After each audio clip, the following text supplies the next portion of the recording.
relationship with our feelings at all. Yeah. They're very, very mechanical and very, very low grade. I mean, you must have to. I mean, I don't know, but surely to drag those nets in full of dolphins and all sorts of things, you must have to be particularly greedy. Desensitized. Yeah. Desensitized is a good word for it. Yeah, and you must have literally the end you have in view, which is probably a paycheck or a cash of something. Yeah. That is driving that particular situation. I'm just saying you're not necessarily dragging those. I don't think you are at all dragging those fish in the net for any other reason than greed. Yeah. Even if there's anything. I don't know about desensitised, but I think when somebody's in the grip of a passion, let's go back to the Greeks. Yeah. When someone's in the grip of a passion, you are irrational. Yeah, and you desensitise to those things which I think away. I think it would be difficult to manufacture a case where overfishing is a product of something like phenomenology, which is the point. Yeah. Is that the point I made? Well, I think if you say because sure it is. I just made an observation. I said it was simply an observation, and that we had and that we paid dearly for this. Well, yes, but in the context of philosophical thought, I'm. Okay, fine, but what's it got to do with? Me philosophical now. No, I know. I'm saying what's it got to do with phenomenology? Is that we've lost something by becoming too philosophical. Yeah. That bloody finger is still looking at me, and it's really saying something, and it's saying something we really need to take into account. One of the things that struck me, though, I did a study some time ago, and I was reading about the American Indians, now called the Native Americans, of course, and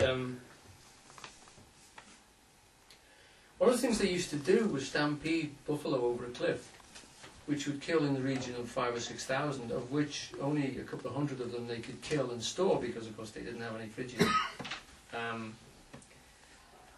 And there were quite a few rituals which were done to solve their feelings. Buffalo dances, etc., where compensation was made in feeling, but only in feeling and only in ritual, to the actual death of all these buffalo. And we have to remember that the Aborigines of Australia would often burn the place that they were leaving, knowing that when they came back in 10 years' time, the soil would be richer and the wildlife would be richer. But they killed everything for 2 or 3 miles. Now, we have to be careful when we if we look at it from a civilized point of view, because there aren't many of us would kill that much.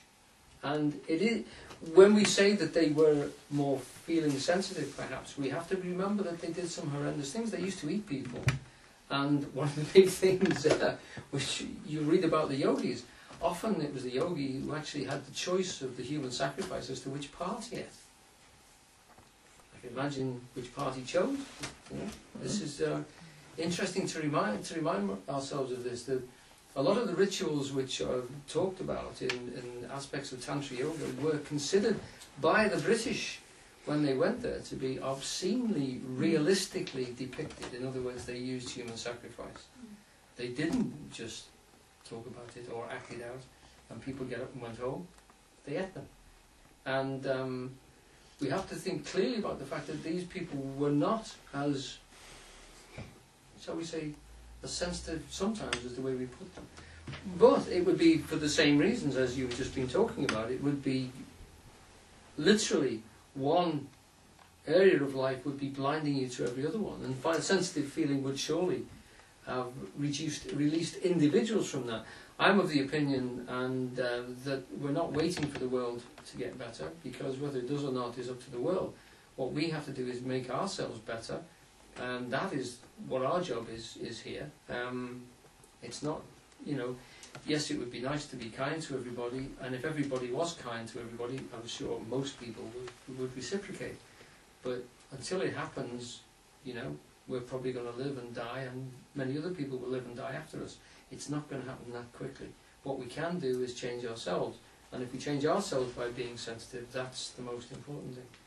But I do think we human beings have got the facility to be horrendously cruel and to do unspeakable things. and always did have. Always did have. You know what I mean? None of the crimes we read about in the daily papers is new. It's stunningly, boringly common to realise that they've been doing the same ones for thousands and thousands of years. And if you read somebody, Kath was talking to me about Apuleius, the golden ass, the other week. One of the things that struck me, I read it when I was 14, and there's a wonderful section at the end where he says, and he's writing in 2nd century Rome, and he says, the kids don't behave themselves. There's muck all over the streets. It's wonderful to read it. Just like in 2nd century Rome, and he's talking about the way society has gone downhill steadily. You know, since he was a boy. We are in 2nd century Rome. Well, it certainly makes good viewing. Yeah. So as human beings, we are individuals, and individuals can get there. This is what Husserl is saying. It is a process of sensitizing yourself and literally focusing that works. It's not something which is beyond any of us.